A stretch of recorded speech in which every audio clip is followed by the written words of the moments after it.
Queridos, hoje quero compartilhar com vocês algo muito forte e algo muito determinante, porque hoje eu quero falar sobre o seguinte tema: essa é a nossa igreja.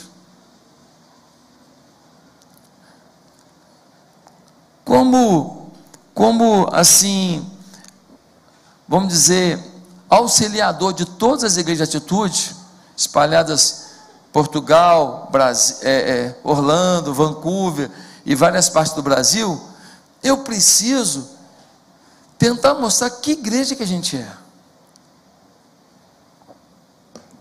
para que não fique dúvida, quais são os nossos valores, nossos princípios, para onde que a gente quer ir. Você é parte de algo muito poderoso. Deus está contando com você para algo muito poderoso. Agora, se Ele conta com você para algo poderoso, é porque Ele vai fazer algo poderoso na sua vida. E há pouco tempo, eu fui fazer uma viagem com a minha esposa, com meus filhos, e aí, quando eu estava descido do avião e tal, aí fomos pegar um ônibus para ir para a pousada que a gente ia ficar, e aí eu conheci lá um casal, e o casal era de uma igreja evangélica, e o casal trabalhava nessa igreja evangélica.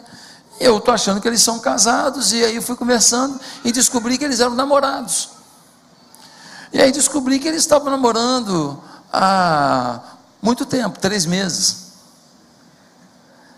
E eles estavam viajando junto, e o quarto deles era próximo do nosso, e tinha umas garrafas de vinho, assim, todo dia, na porta do quarto. Falei, poxa, que legal, né? Estou comemorando mesmo. E eu falei, são crentes, estão namorando, mas já estão vivendo como casados. Algumas festas de crentes, pessoas saem carregadas, porque passam do limite. A melhor situação evangélica que eu já vi foi um político de Brasília, vocês devem ter visto na televisão há anos atrás, recebendo uma propina e orando para agradecer a Deus. Vocês lembram dessa? Senhor, o Senhor sabe que a gente é fraco, mas a gente precisa, muito obrigado. Vocês lembram disso? Meus amados irmãos, o que é cristianismo para essas pessoas? O que elas entendem por vida cristã? Quais são os valores que essas pessoas que eu citei têm? E quais são os valores que nós temos? Grande quantidade de pessoas na igreja, mas vivendo como mundanos, não tem diferença. O linguajar deles é igual ao do mundo, a sexualidade deles é igual ao do mundo, as suas ambições são iguais às do mundo, a sua forma de reagir é igual à do mundo. No entanto, muitos vêm na igreja, cantam louvores, entregam uma oferta, dão graça e paz para o irmão, e acham que está tudo bem. A diferença é apenas que eles frequentam a igreja, mas seus valores não mudaram. Continuam brigões, rancorosos, continuam pessoas materialistas, vaidosas, não têm vida devocional, não leem a Bíblia todo dia, não oram todo dia, não buscam o Senhor todo dia, não são quebrantados. E talvez você diga, pastor, pega leve aí, pô, 2 anos e meio quase sem vir aqui, tu já chega assim? Hoje eu vim aqui para começar uma nova história com você na sua vida. Hoje eu vim aqui para decretar um novo tempo, um tempo de maior abundância da tua história, um tempo de maior vitória na tua história, e de maior comunhão com Deus da tua história. Meus amados irmãos, Paulo foi alguém que experimentou o cristianismo, que mudou os seus valores. Ele era de um jeito, conheceu Cristo, virou outra pessoa. Ele tinha uma postura, conheceu Cristo, mudou a postura. E é com base na vida dele que a gente pode hoje refletir o que é o cristianismo, e aí definir que igreja que nós somos, não a igreja que nós vamos ser. A igreja que nós já somos. E se você não estava vivendo como a igreja que nós somos, você vai redefinir a sua forma de viver. Porque você já é em Cristo, você já é pelo posicionamento da fé, você já é pela vontade do Espírito, só falta agora você tomar posse na sua prática diária do que Deus já definiu que você é. Queridos, nossa nação tem sido evangelizada de leste a oeste, mas está cheio de advogado crente dando volta nos outros, está cheio de marceneiro que não cumpre o prazo de entrega, está cheio de pedreiro que não entrega na data, está cheio de serralheiro que bota nas compras uma ferramenta para ele, para o camarada que vai pagar junto com o material uma ferramenta que fica para ele. A pergunta não é se nós estamos pregando o evangelho, essas pessoas estão mudando pelo evangelho. Lembra de Sadraque, Mesaque e Abednego? Os caras estavam lá na Babilônia, falaram para eles que eles tinham que cultuar um Deus. Eles falaram assim: não vamos não vou jogar vocês na fornalha de fogo ardente. Olha, pode jogar, quer fazer churrasquinho da gente? Faz. Agora o nosso Deus, se quiser, a gente nem queima, tá? E eles entraram na fornalha que estava fervendo, ela foi colocada 7 vezes mais quente. Os homens que foram jogar Sadraque, Mesaque e Abednego dentro da fornalha, eles morreram queimados. E a Bíblia diz que Sadraque, Mesaque e Abednego andavam no meio da fornalha de fogo ardente, e alguém olhava e falava: mas tem mais um lá. Não são 3 não? Aí tem mais um. E aquele que está junto com eles tem a aparência como o anjo do Deus eterno. Era o 4º homem da fornalha, Jesus. Quando Daniel foi ameaçado, falou: ó, cara, você vai ter que comer os manjares do rei. Ele falou: vou não, deixa eu comer legume aí, deixa eu beber água. Não, tem o vinho do rei, eu sei, cara, é consagrado aos deuses pagãos aí, deixa eu beber minha aguinha aqui, minha Perrier da Babilônia, deixa aqui.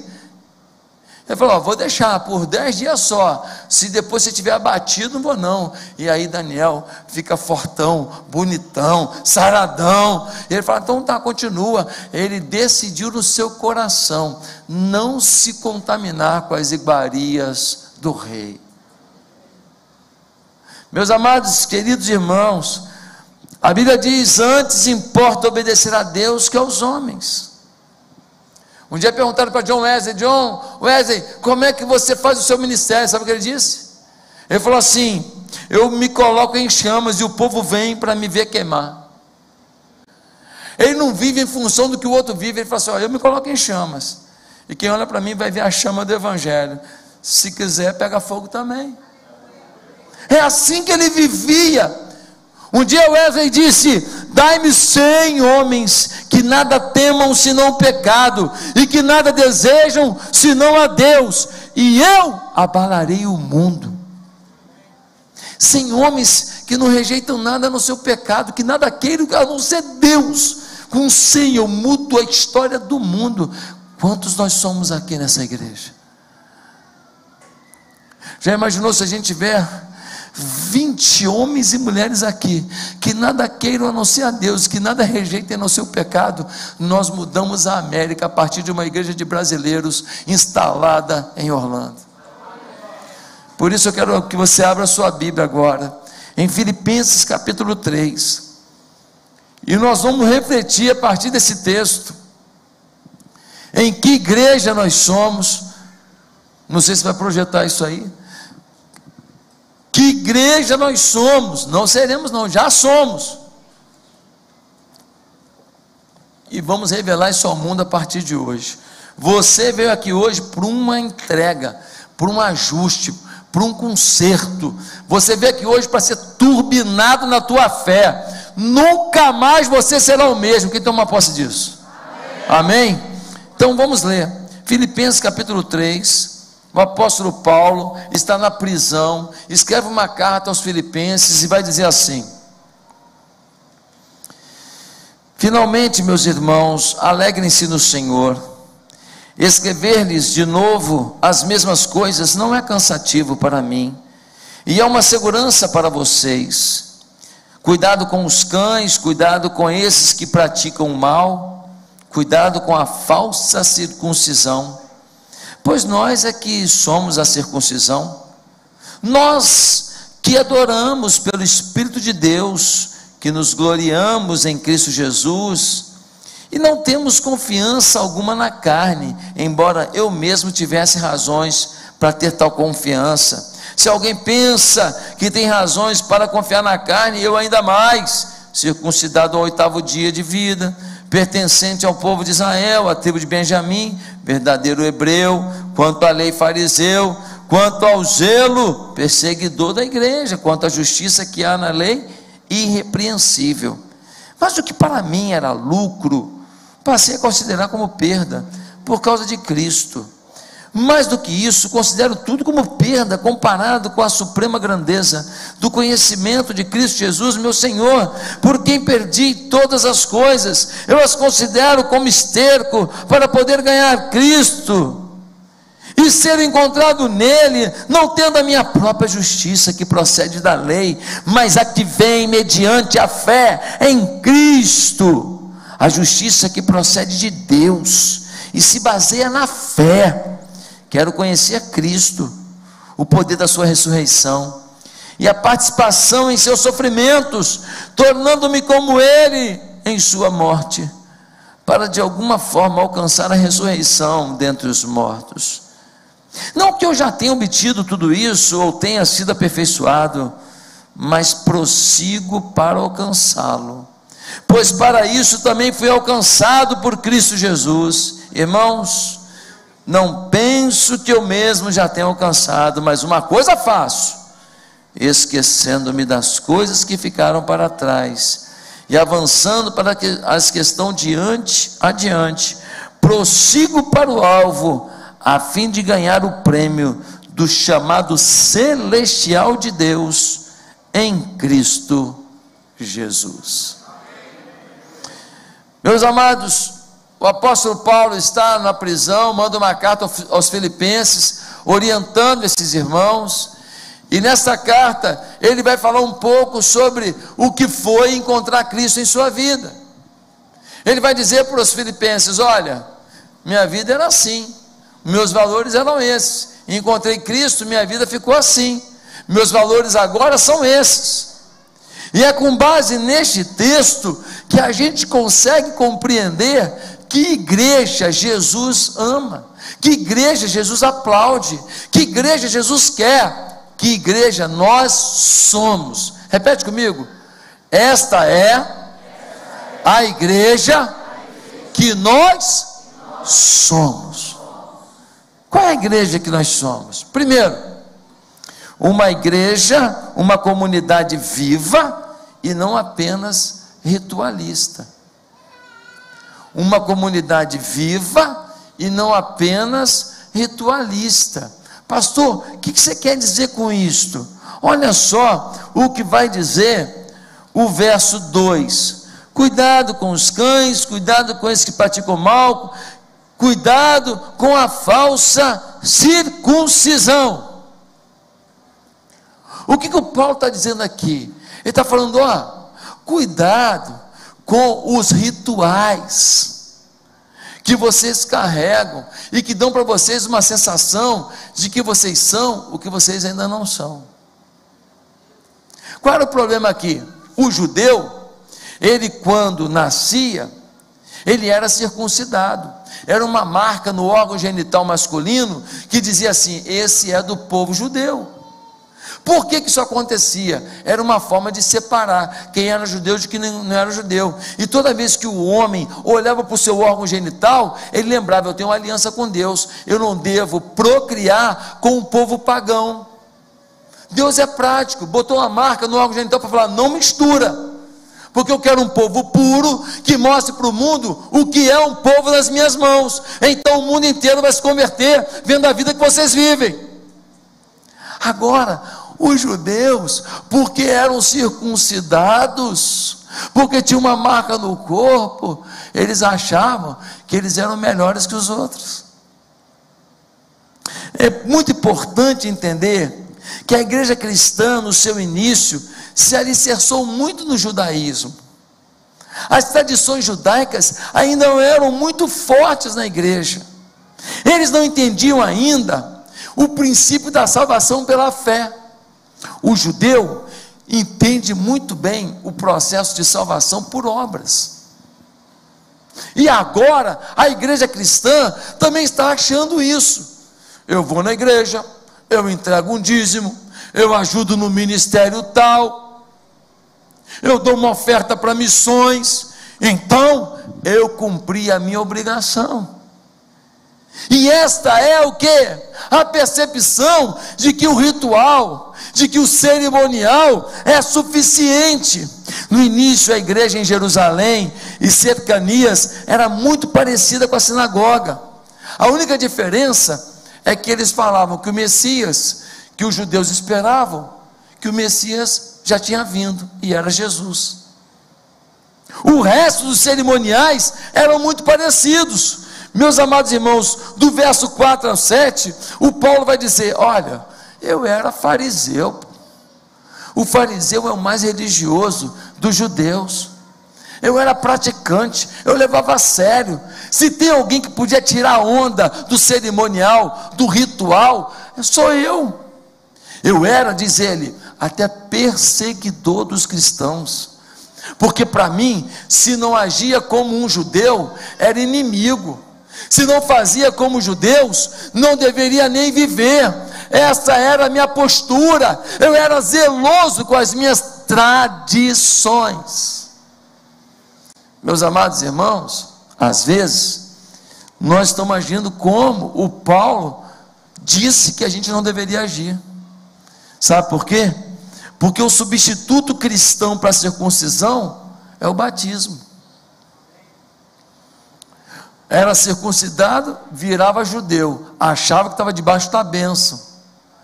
A pessoa se batiza, me batizei, pronto, estou debaixo da bênção. Mas eu queria te dizer que batismo sem conversão é banho no salão. Mas alguns se desesperam para perder a ceia do Senhor. Já reparou que culto de ceia vem mais gente? Não, vou comer aquele pãozinho abençoado, vou tomar aquele vinhozinho santo. Então muita gente ainda está achando que comer o pão, beber o vinho, eu estou mais abençoado para esse mês, eu não falto no culto da Santa Ceia. A ceia não é santa, viu? O nome é ceia do Senhor. Se o Senhor não estiver presente, não tem mudança nenhuma. Ela não é santa, ela não vem santa, o pão não é santo, o vinho não é santo, o único santo aqui é você. Quando vem para esse momento dizendo: Deus, eu estou aqui celebrando, comendo pão, lembrando do teu sacrifício, bebendo vinho, lembrando que o teu sangue foi derramado na cruz do Calvário, me libertando de todo pecado e me fazendo livre para fluir, para viver, para vencer. Meus amados irmãos, ceia sem autoexame, sem quebrantamento, é simplesmente comer alimento.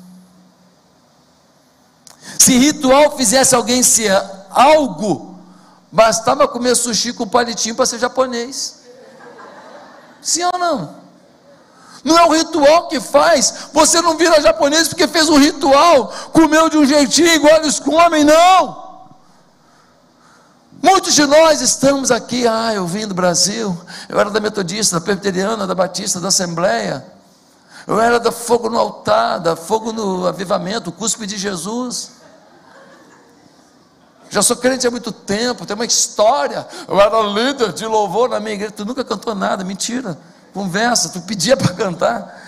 Então, gente, e a gente está vivendo da história, do ritual, do que a gente fez, que a gente foi batizado, que você era amigo do pastor, eu era amigo do pastor Gregório do Podeiro. Ninguém conhece, mas ele era o cara. E você tira isso como sendo uma marca, uma circuncisão na sua vida, porque você conviveu com o homem de Deus. Você pode ter convivido com o homem de Deus, mas você que tem que ser homem de Deus. Você pode ser filho de uma mulher de Deus, mas você que tem que ser um homem de Deus, uma mulher de Deus. Meus amados irmãos, tem gente que usa camisa com frase gospel. Tem gente quando compra um carro novo aqui nos Estados Unidos, aquele carrão, aí bota um adesivo assim: foi Deus que me deu. Tem gente que na porta coloca aquele versículo: aquele que habita no esconderijo do Altíssimo, a sombra do Onipotente descansará. Tem gente que bota uma Bíblia aberta no Salmo 23, o Senhor meu pastor. Aí um irmão até reclamou, falou: pastor, o rato não roeu meu Salmo 23? Porque o papel aberto não muda uma casa, mas a tua vida aberta muda uma história. Meus amados irmãos, os fariseus foram chamados por Jesus de sepulcro caiado. Ó, sepulcro caiado, sepulcrão, bonitão, por dentro coisa podre. Queridos, na parábola do filho pródigo, um filho, que absurdo, né?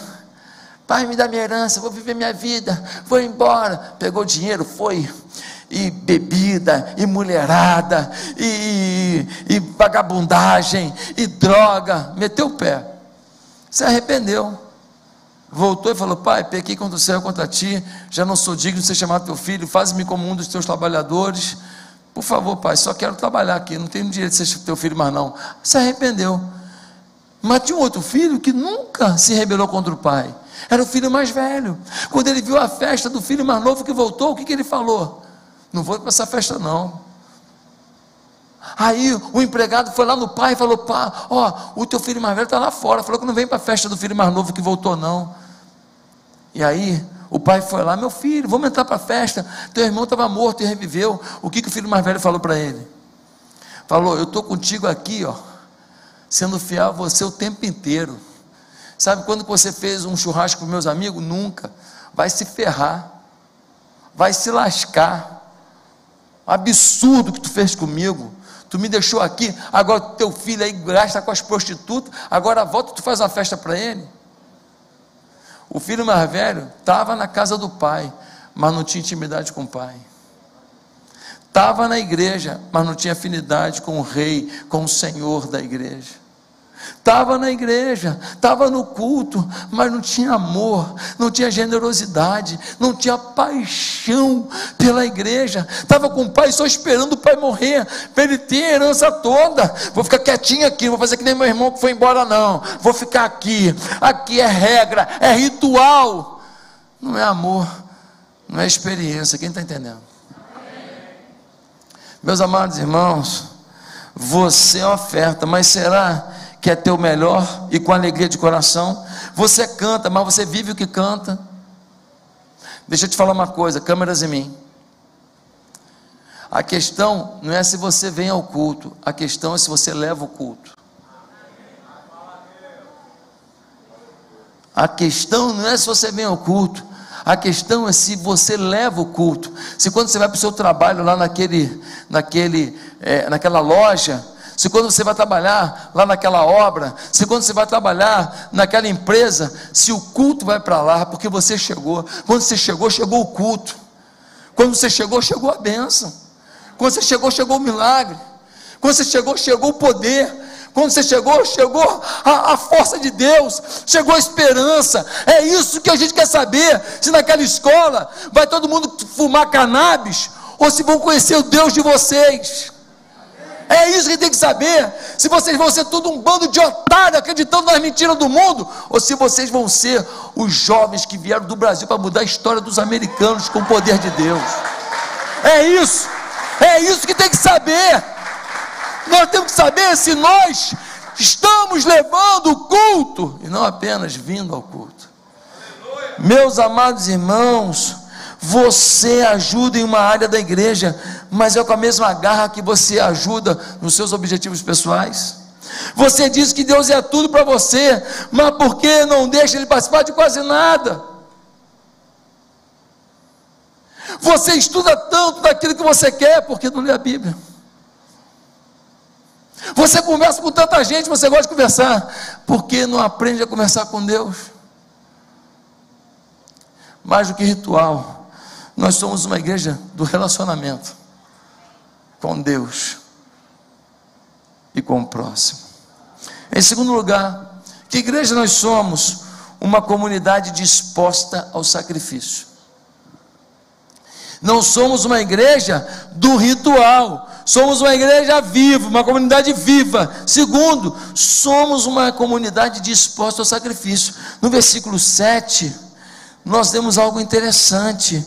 Diz assim: mas o que para mim era lucro, passei a considerar como perda, por causa de Cristo. Mais do que isso, considero tudo como perda, comparado com a suprema grandeza do conhecimento de Cristo Jesus, meu Senhor, por quem perdi todas as coisas, e eu as considero como esterco, para poder ganhar Cristo.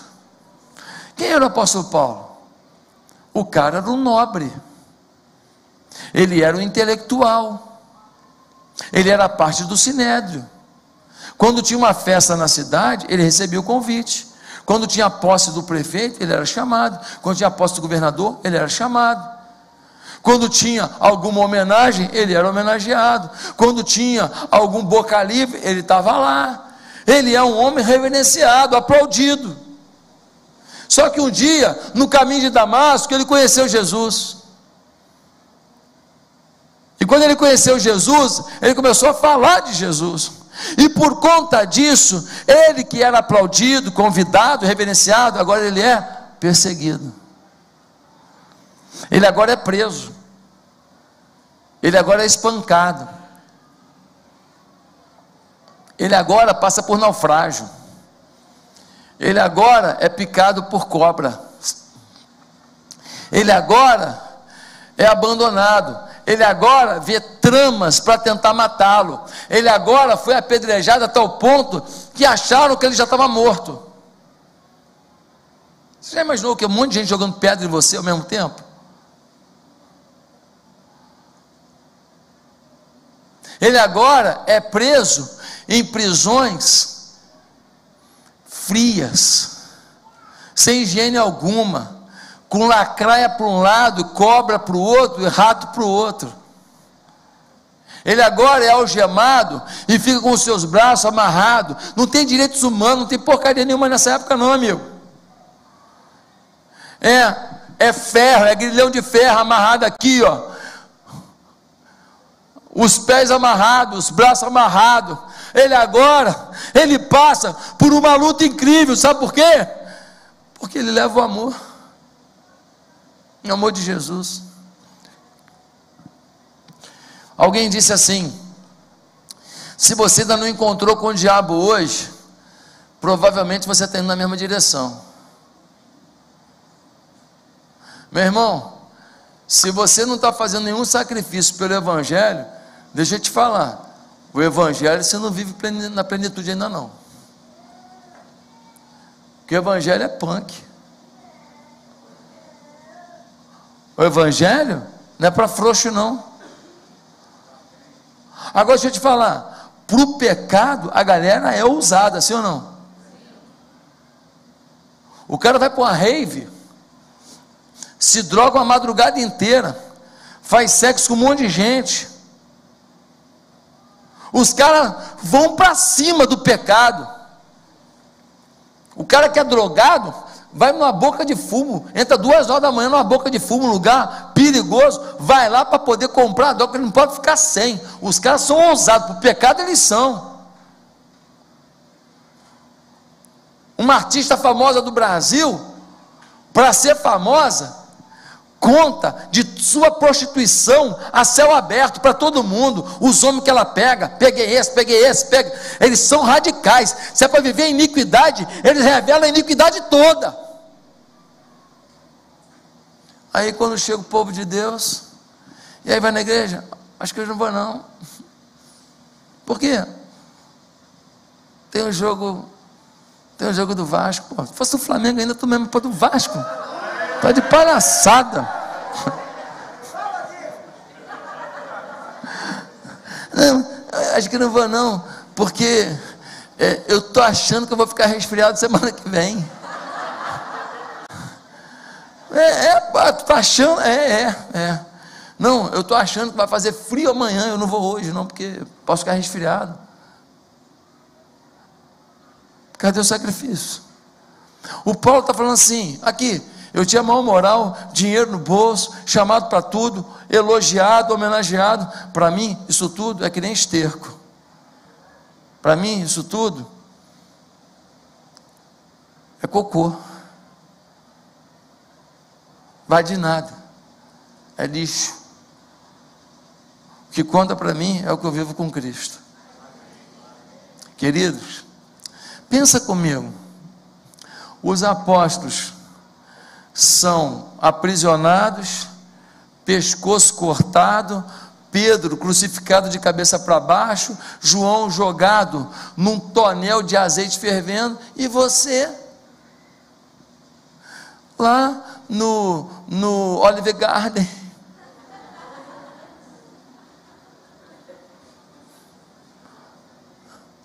você passeando num parque da Disney.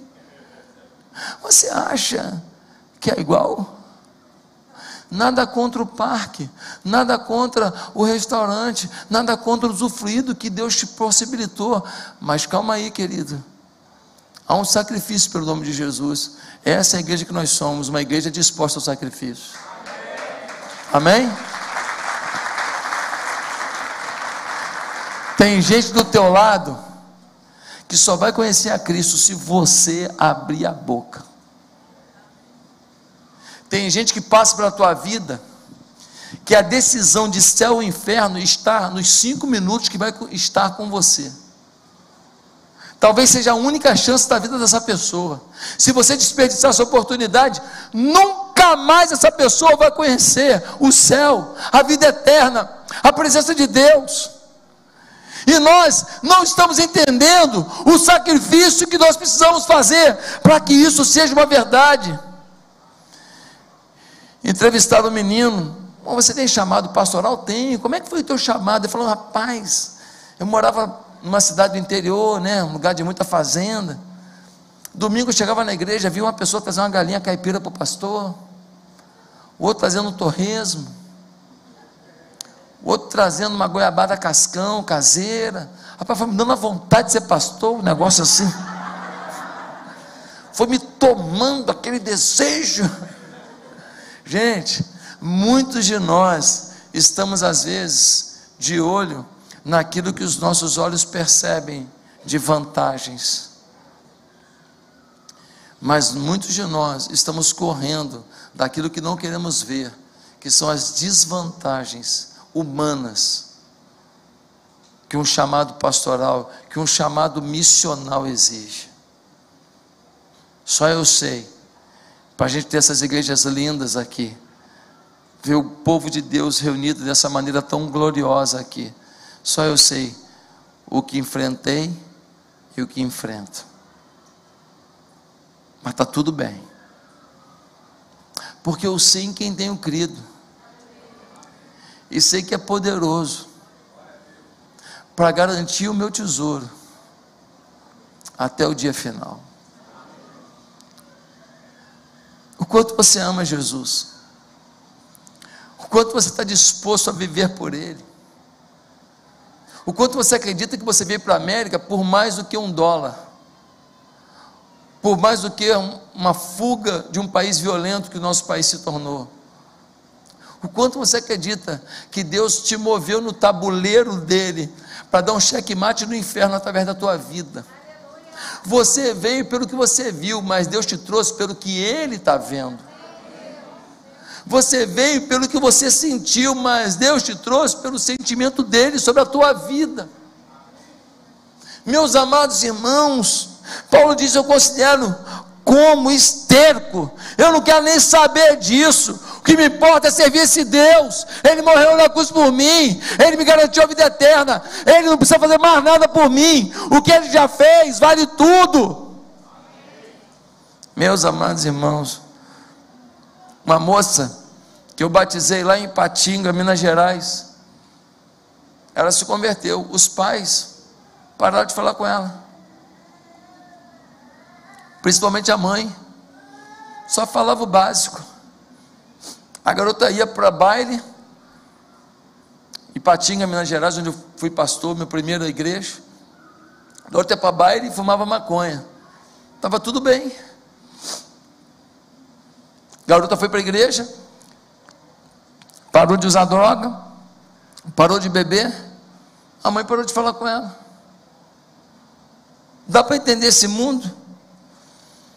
Um rapaz lá da nossa igreja, anos atrás, se converteu, tinha uma namorada, eles tinham vida sexual ativa, e ele virou para a menina e falou: ó, agora a gente se converteu, nós temos duas opções, ou a gente vai nos santificar e ver se Deus quer que a gente se case, e vamos orar para Deus confirmar, ou nós vamos ter que separar agora, para não viver no pecado. Escolha da menina, separar.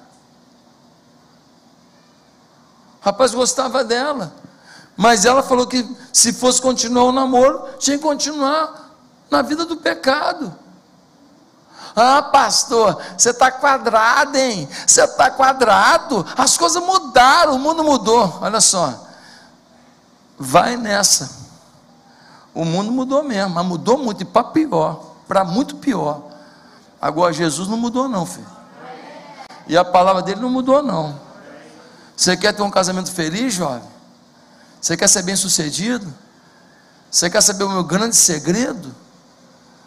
Meu grande segredo é que quando eu tinha a sua idade, eu fiz uma escolha.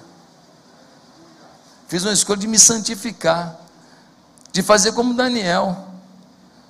E eu colho bênção sobre a minha vida até hoje, por causa de escolhas que eu fiz na idade de vocês. Meus amados irmãos, um dia perguntaram para C.S. Lewis, qual é a melhor religião do mundo para ser feliz? Ele falou assim, ó, qual é a melhor para ser feliz? Cristianismo não é não. Eu acho que uma garrafa de vinho do Porto é melhor, ou então algum produto americano, porque cristianismo significa sacrifício por Cristo. Pastor, mas eu não quero ir para Jesus para ficar sofrendo não. Gente, olha só, a gente sacrifica, mas Deus é Deus de mimo. Ontem eu comi na churrascaria muito top aqui, é mimo. É mimo. Primeira vez que eu vim nos Estados Unidos, não tinha dinheiro para comer nem no McDonald's, e ontem eu comi na churrascaria. Olha que mimo, é um mimo.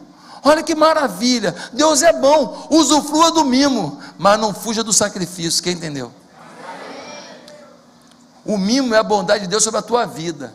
Se você tiver que ser milionário, glória a Deus, porque você que se sacrifica por Deus, eu sei que tua vida financeira prosperando, o reino prospera junto. O reino vai avançar. Agora, qual é a disposição que você tem pelo sacrifício por esse Cristo? Gente, não é evangelho sem renúncia. Apesar da felicidade certa, passa indiscutivelmente por sofrimento a vida cristã. Em terceiro lugar, que igreja nós somos? Uma comunidade desesperada pelo mover de Deus. Por que Paulo mudou seus valores? Olha o que diz o versículo 8. No versículo 8 diz assim: mais do que isto, considero tudo como perda, comparado com a suprema grandeza do conhecimento de Cristo Jesus, meu Senhor. Paulo, ele tinha uma vontade, uma paixão, conhecer o mover de Deus. Nós somos uma comunidade desesperada pelo mover de Deus. Sabe qual é o problema de muita gente? É que está na igreja e não quer mover. No máximo na hora do louvor, uma emoçãozinha. Ai, que bonitinho, gostoso. Nossa, que vozes bonitas, pô, legal. Deixa eu te falar, para se emocionar não precisa nem vir no culto não, sessão da tarde. Eu já chorei várias vezes. Aquela cena que morre o cachorrinho, meu Deus do céu. A cena que morre o cachorrinho, que o menino fica chorando no cachorrinho, eu choro junto. Você não chora não? Eu choro junto. Se eu não choro junto, você é insensível. A emoção de momento não faz a sua história. Nós queremos o mover de Deus. E o Paulo está dizendo: olha, eu experimentei a sublimidade do conhecimento de Cristo. Falta às pessoas fome pelo conhecimento de Cristo. Meus amados irmãos, nós precisamos ter essa sede de viver o mover de Deus. Ah, pastor, como é que é isso? Deixa eu te falar uma coisa. Tem muita coisa que acontece na tua vida a partir do teste. Pastor, nunca orei e vi uma pessoa tomada por uma doença ser curada na hora. Você já tentou? Pastor, eu nunca tive uma palavra profética de receber de Deus assim um recado para a pessoa. Você já se disponibilizou? Você já falou: Deus, eu quero ser um recado de Deus para essa pessoa. Fala comigo agora. O que eu digo para ela? Você já quis ser voz profética na vida de alguém? Tem muita coisa que não acontece porque você não tenta. Pastor, mas aí eu falo e depois não é. Ué, fala: fulano, senti no meu coração aqui, não sei se faz sentido para você, mas eu queria te dizer isso. Olha, toma um pouco de cuidado com a decisão que você tem que tomar. Eu não sei se fez sentido para você, eu senti no coração. Qual é o problema? Qual é o problema de você tentar? Qual é o problema se você se disponibilizar agora? Não faça isso se você não está buscando uma vida de comunhão com Deus. Nós somos uma igreja em que os adolescentes, os casais, são voz profética. Nós não ficamos com aquela coisa assim: ó meu servo, eis que te digo. E vê que vocês não quer aparecer, não. É no natural. A voz profética não tem esse glamour, esse floreado. Não, é natural, irmão. Deixa eu te falar, toma cuidado com isso. Irmão, o que você acha disso? Meu irmão, maravilhoso isso, hein? Irmão, continua nisso. Irmão, investe nisso. Irmão, se segura nisso. Irmão, tamo junto. Aquela palavra que vem do coração, que você pediu a Deus discernimento. Falta às pessoas fome por esse conhecimento de Deus. Será que a nossa teologia, a nossa tradição religiosa, as nossas convicções têm interrompido esse fluir de Deus? Irmãos, nós somos resposta. Sabe o que está faltando aqui na igreja? A gente profetizar o tempo inteiro. Fala: meu Deus do céu, meu Deus, ó, tira uma foto com ele, hein? Vai ficar famoso demais. Nossa, vai cuidar de muita gente, multidões vão se render a Deus. Meu Deus do céu, nossa, tira a foto, aproveita, hein? Aproveita, meu Deus do céu, ó, tira a foto aqui, tira a foto, aproveita, porque vai cantar para multidões. Deus vai fazer coisas extraordinárias, vai pastorear multidões. Aí você fala assim: pastor, pastor, como é que eu vou fazer isso? E se não for verdade? Se não for verdade, é porque ele não quis se viver, porque a palavra foi liberada. Se tomar posse e falar: Deus é meu, é meu, é meu, o Senhor vai realizar. Pessoa, quando entra aqui na igreja, nós temos que falar para todo mundo: ó, entrou o campeão. Aí o cara entra assim, ó, murchinho. Entrou o campeão. Como é que é? De quem está falando? De você. Pô, calma aí, o que tu viu? Eu vi o anjo do Senhor do teu lado, porque o anjo do Senhor acampa-se ao redor dos que o temem. Eu vi o poder de Deus do teu lado, inflamando a tua vida para você atear fogo nessa terra. Eu vi a glória de Deus na tua história. Eu vi um recomeço com Deus. Nós temos que ser voz profética um para o outro, liberar a palavra de poder. Ah, pastor, aquele cara ali, adúltero, já adulterou 3 vezes, pastor, a mulher não aguenta mais. Vai lá, chama ele, vai lá. Queria falar que tu vai ser líder de ministério de família, miserável.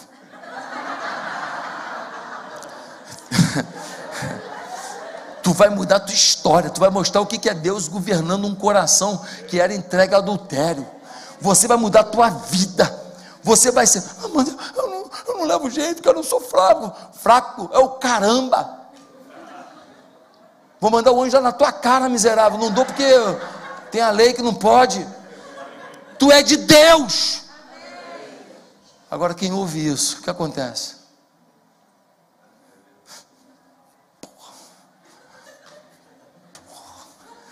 Nem eu estava acreditando em mim, esse cara acredita.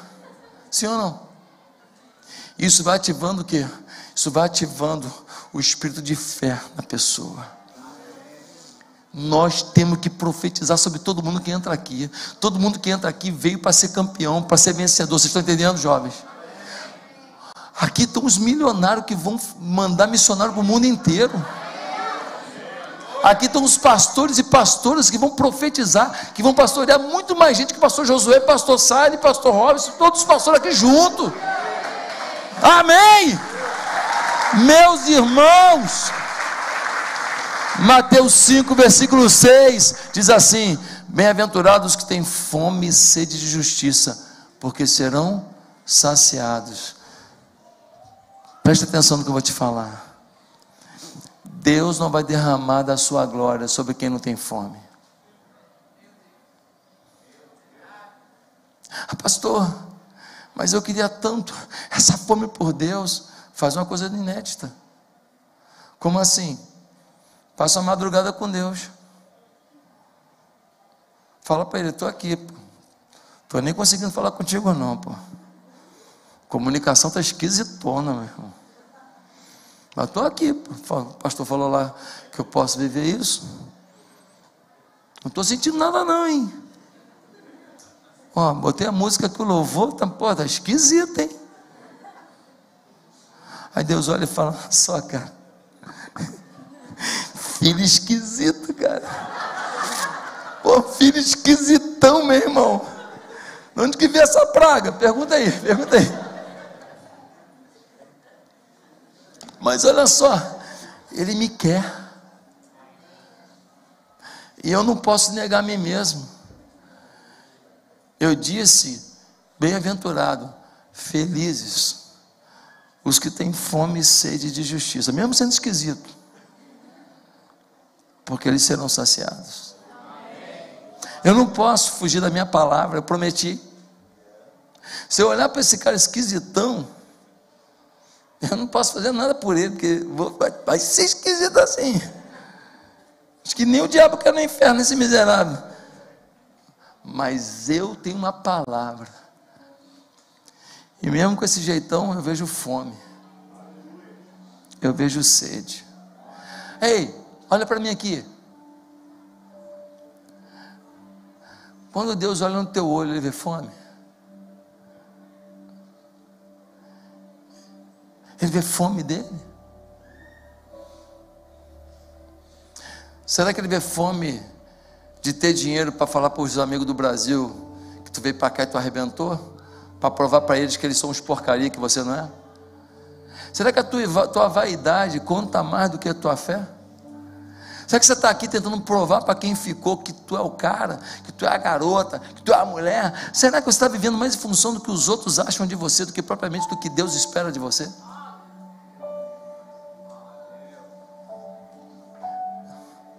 Por que você está aqui? Ei, deixa eu te falar uma coisa. Você está aqui para glorificar o nome de Deus. Seja no Brasil, seja na América, seja onde for, nós fomos chamados para viver para o louvor da glória dele. E é isso que conta no final. Pastor, e o parque da Disney? É mimo. Pastor, e o Red Lobster? É mimo.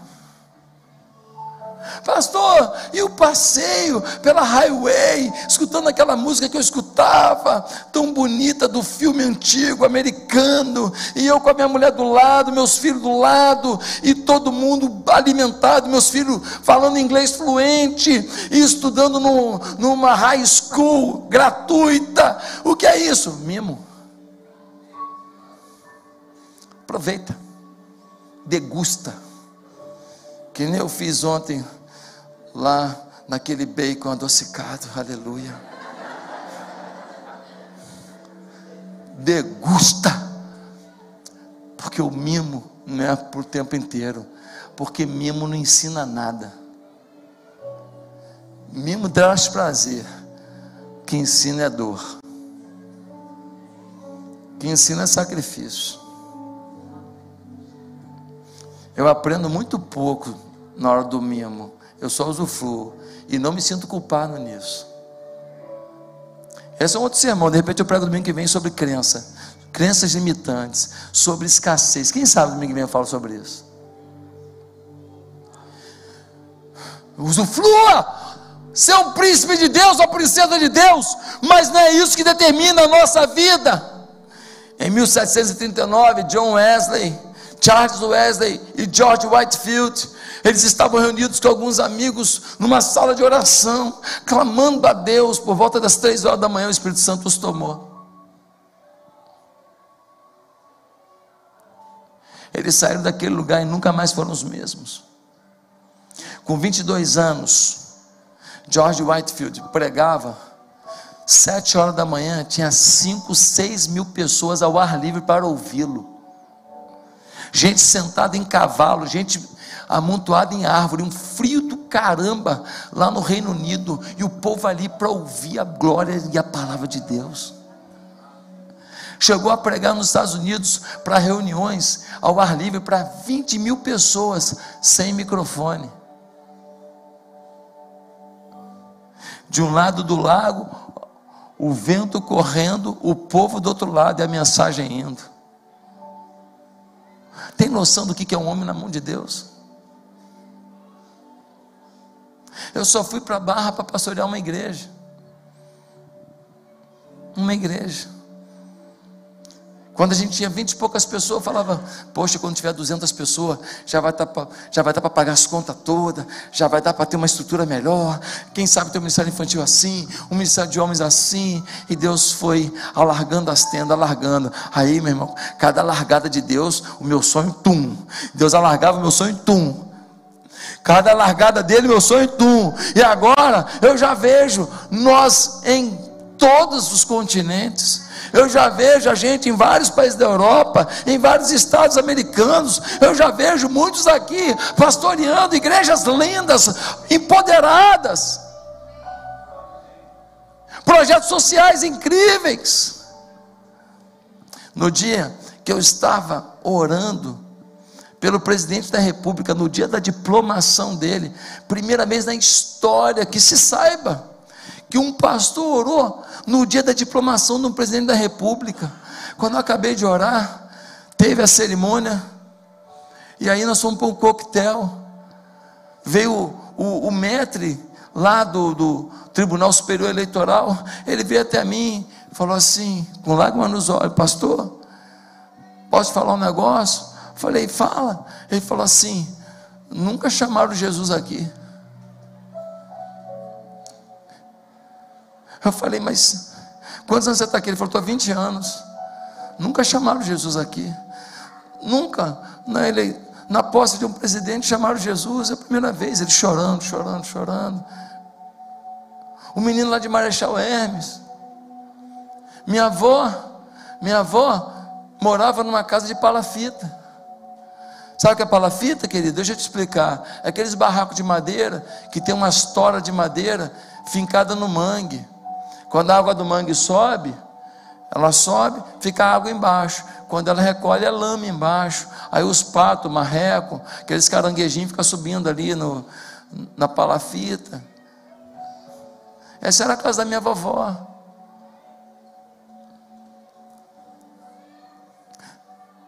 Você vai agora ficar olhando para o seu passado, suas perdas, seus traumas, suas besteiras, seu casamento que faliu,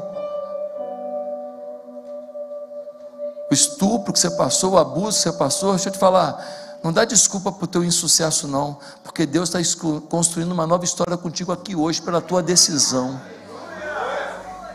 Não viva mais do teu passado, viva um futuro com Deus, faz do teu presente uma história com Deus, pelo amor de Deus.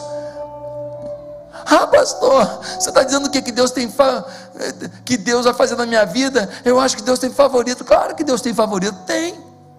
Ué, pastor, isso é favorito de Deus? Claro que eu sou, pô. Óbvio que eu sou.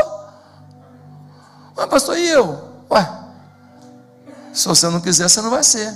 Mas como que funciona isso? Ué, Deus está com a mão dele, querido. Enfia a cabeça embaixo. Deus não tira a mão, você que enfia a cabeça embaixo.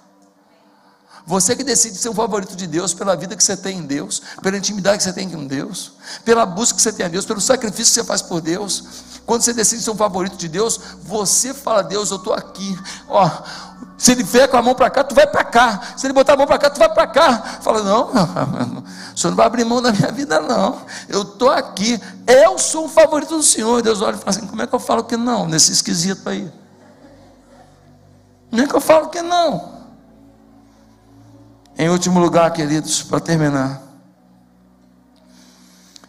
que igreja nós somos?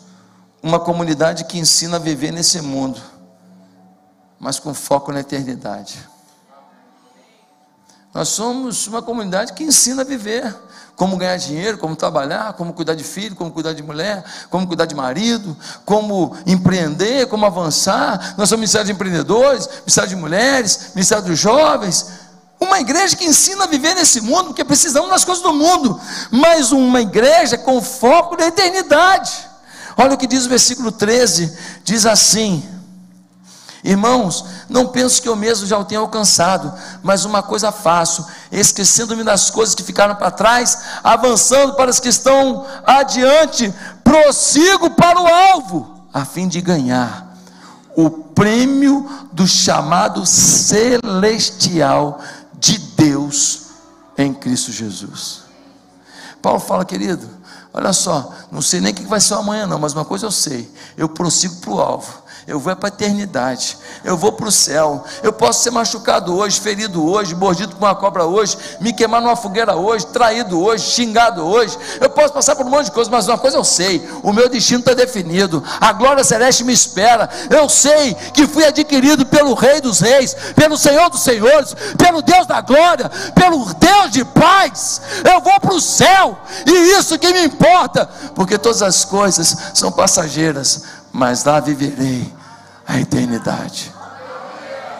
Meu amado, se aqui a coisa for meio apertada, se aqui for meio esquisito, permanece firme aí, irmão. Ah, teve uma doença na minha família, é isso mesmo. Ano passado, fui fazer um exame de rotina tal, cheguei lá, o cara falou: você está com nódulo no rim direito. Eu falei: nódulo? Estou malhando, estou me cuidando, me alimento bem, estou com nódulo. Nódulo para mim é bolinha de gordura. Mas ele ficou pressionando para no dia seguinte eu ir lá e fazer um exame com o urologista. Eu falei: poxa, está com uma pressão muito grande, tem uma coisa errada aí. No dia seguinte eu fui lá, cheguei lá: oi, eu vim aqui e tal. Pois é, realmente, o senhor está com um tumor no rim direito.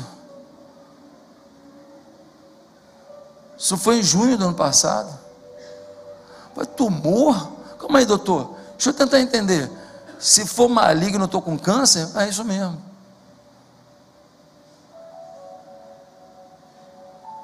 Um dia muda a tua vida. Um dia muda a tua história. Você está confiando em quê? No emprego que vão te dar? No futuro da sua empresa? Você está confiando em quê?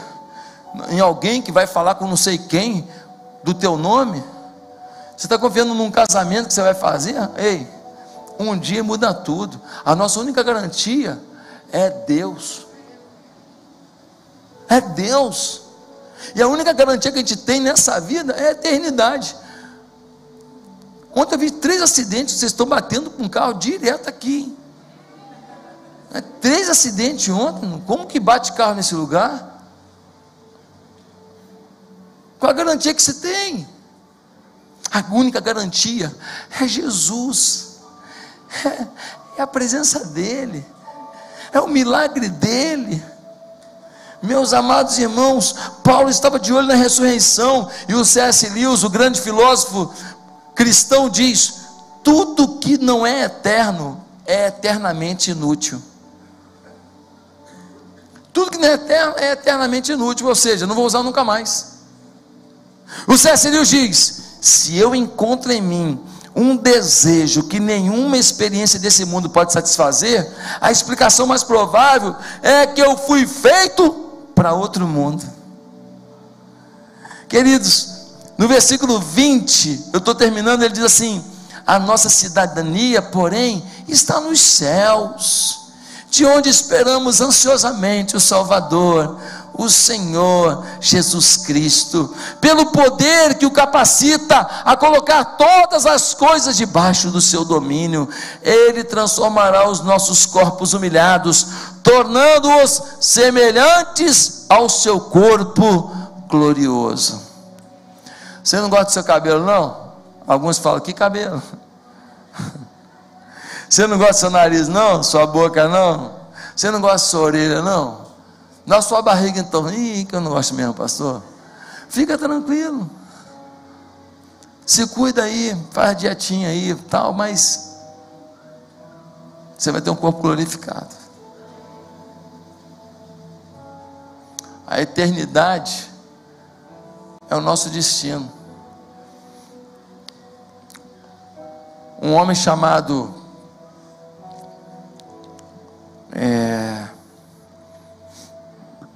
esqueci agora desse teólogo presbiteriano muito famoso. Ele é um linguista, um cara estudioso, e ele decidiu, Ronaldo Lidório decidiu plantar uma igreja num lugar onde nunca tinha se pregado o evangelho. Aí ele foi nas agências missionárias, eu estou terminando com essa história, e ele foi lá e falou, poxa, onde é que tem aqui uma tribo indígena no Brasil que nunca pregaram o evangelho? Aí olhou lá, pô, aqui tem aqui nunca ninguém foi nesse canto aqui, tal, beleza.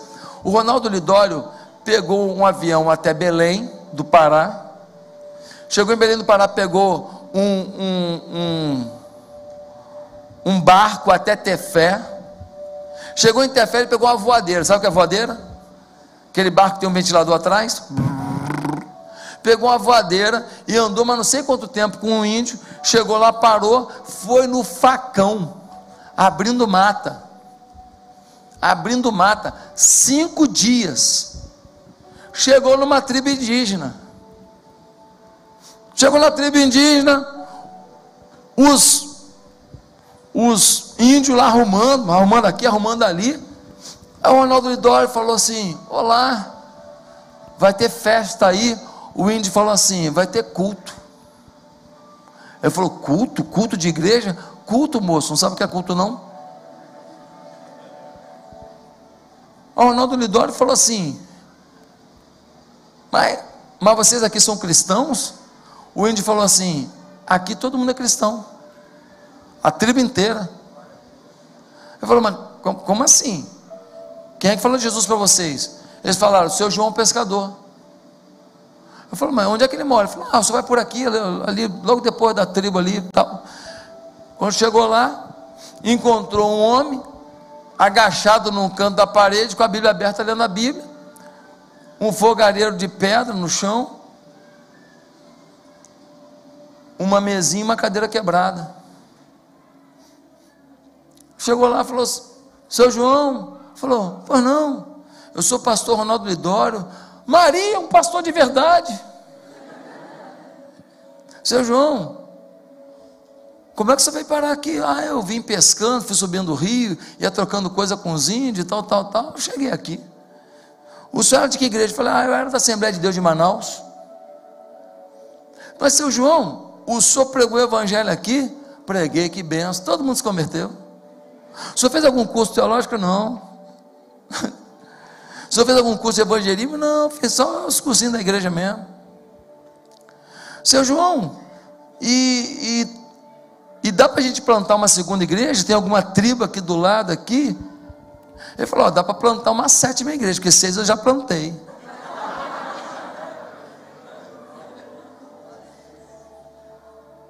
Eu conheço o Ronaldo Lidório, perguntei isso para ele pessoalmente, e eu conheço uma pessoa que conheceu o seu João pescador.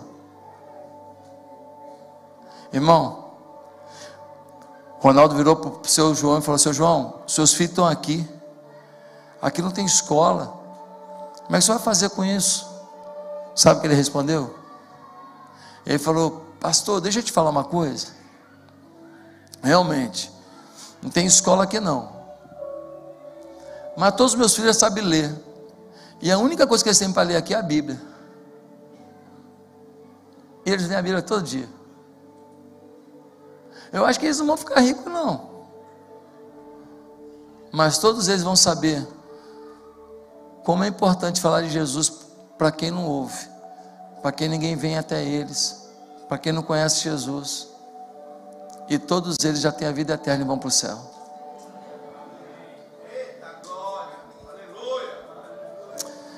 Eu quero terminar perguntando: o que é mais importante para você? O que você sonha para os seus filhos? O que você sonha para as pessoas que você ama? Essa é a igreja que nós somos. Essa é a igreja que você é. Disposta ao sacrifício, não ritualista, mas viva. Uma igreja com pegada, disposta a tudo pelo Rei dos Reis. Uma igreja que sabe que tem que viver nessa vida da melhor maneira possível, mas que tem que manter o foco na eternidade. Curva a sua cabeça. Eu queria perguntar: será que tem alguém aqui que, ouvindo essa palavra hoje, falou: pastor, eu quero essa vida com Jesus, eu quero essa vida com Jesus, eu ainda não tomei essa posição, essa decisão, eu quero essa nova etapa de fé. Você quer isso hoje? Quer começar uma nova vida com Jesus mesmo? Quer entregar seu caminho, seu futuro ao Senhor? Aonde você está, eu queria que você repetisse comigo uma simples oração. Ninguém precisa ouvir, fale no seu coração, porque hoje eu quero que você entregue a sua vida a Jesus, de verdade, e comece uma nova história com Ele. Ele vai mudar o rumo da sua vida, e é hoje. Repete comigo a sua oração, diga assim: Santo Deus, muito obrigado por estar aqui, por ter ouvido a Tua palavra. Santo Deus, muda a minha história, muda o meu viver. Eu te peço que o Senhor me conduza, e que tudo que eu estou enfrentando, todas as minhas lutas, sejam agora conduzidas pelo poder de Jesus. Escreve meu nome no céu, no livro da salvação, que a partir de hoje eu quero viver na Tua presença por toda a eternidade. Em nome de Jesus, amém.